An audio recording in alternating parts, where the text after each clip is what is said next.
Hi,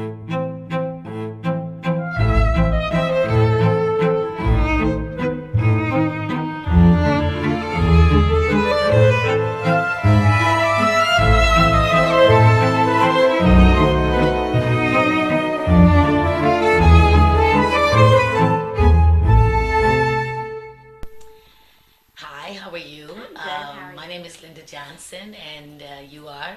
I'm Taiwo Kujichagulia-Seitu. Well, this is all about your vision, and I hope that we can verbally give it visualization. Amen? Yes, amen. So, can you tell me about this birth thing? Because, it's like being pregnant, right? Yes. With something that you just want to give life to. Yes. So, how is it that this vision, you're so young to be doing all this stuff, I know people tell you that too. So, tell me how this impregnation started, your vision. Well, I started singing classical music when I was 12 years old, and all African American classical singers are also trained in singing spirituals, but we're trained in singing them like they're classical music. So from the age of 12, I always wondered how that happened.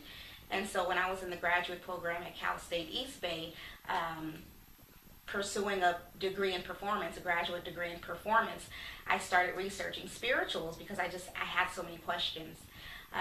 And in researching spirituals, I found out about the coding of spirituals and how pervasive it is. It's extremely pervasive. Like 85% of all spirituals are coded to convey secret messages during the time period amongst enslaved blacks in this country.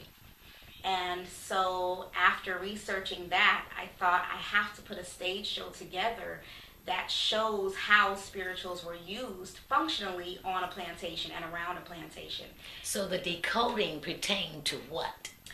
To usually messages of freedom or of trying to escape or of letting people on the plantation know that there was help around if anybody was planning to escape. A lot of the spirituals have put secret messages in saying, okay, here's help. So the title spiritual for the show, Go Tell It on the Mountain, is known as the Christmas spiritual. But when you study the time period, Christmas on the plantation is a time period of about a few days to a couple weeks where people could go missing literally, and no one would go looking for them because that was the one time a year that enslaved blacks were allowed to go visit family members on other plantations. So, doing this decoding, it is a dates and times. Does it have to do historically with the particular time period that these songs or spiritual was decoded?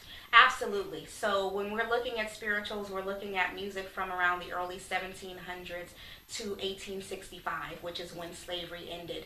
And that music used the Christian stories and the biblical stories to convey secret messages. So if someone said something like Jesus or Moses or something about praying or preaching, Jesus and Moses refer to someone, a literal benefactor, someone helping people to escape. And then when people sang about praying, they were literally talking about asking for help. Amen. And Yes. then when people spoke about preaching, they were talking about the speakers of the Underground Railroad who could come in any color. We're talking about African Americans, free blacks, white people from the North who did not agree with slavery, who were helping to help enslaved black people escape. So we have songs that are decodable and songs that are not decodable. Yes. Is that what, okay. So how would one identify a decodable song? Most decodable songs have messages about Old Testament stories, and these are Old Testament stories about Egyptians and Israelites and freedom and slavery.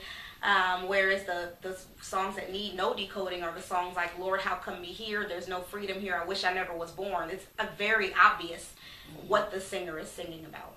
And so can you tell me why you chose the story of Harriet Tubman? Well, I've always had a fascination with Harriet Tubman. I thought that she was just profound, amazing that she was able to do what she did so many times without being caught, in spite of the fact that she would have these sleeping spells that came out of nowhere. But when I was in the stacks one day in the library doing research, I was in the section with all the autobiographies and biographies from people who lived during slavery, so Frederick Douglass, Harriet Tubman, all these people. Okay. And a biography about Harriet Tubman literally fell off the shelf to an open page. And when I picked it up, I was looking at when she was retelling the person who wrote her story, Sarah Bradford, when she was retelling Sarah Bradford about when she initially left the plantation. And she said, I sang a song as I walked away. And she wrote down the words of the song. And when you look at the song, it said something like, I'm going to leave you, friends, I'm going to leave you, I'm going to the promised land. And I thought, this is it. This is the proof right there from someone who lived in slavery that when they're talking about the promised land, they're not talking about literal death in heaven. Right. They're talking about escaping to go north. Yes. And when it opened up, it fell to that open page, and then I flipped the pages and I found the story of her three brothers who were escaping on Christmas Day. And when I read that story, I said, oh my goodness, that's the story. That's the story I'm going to tell and turn it into a stage. I was going to say, this is also a story of faith. And, you know, in Hebrews it says, faith is the substance of hoped for and the evidence of things unseen. Right. So it has been an honor and a pleasure. You know what I'm saying? I have really enjoyed it, and I too have learned. So I definitely think that this piece is transgenerational, because here I am sitting as your teacher. Look what you taught me. Each one. Teach one. Amen. Yes.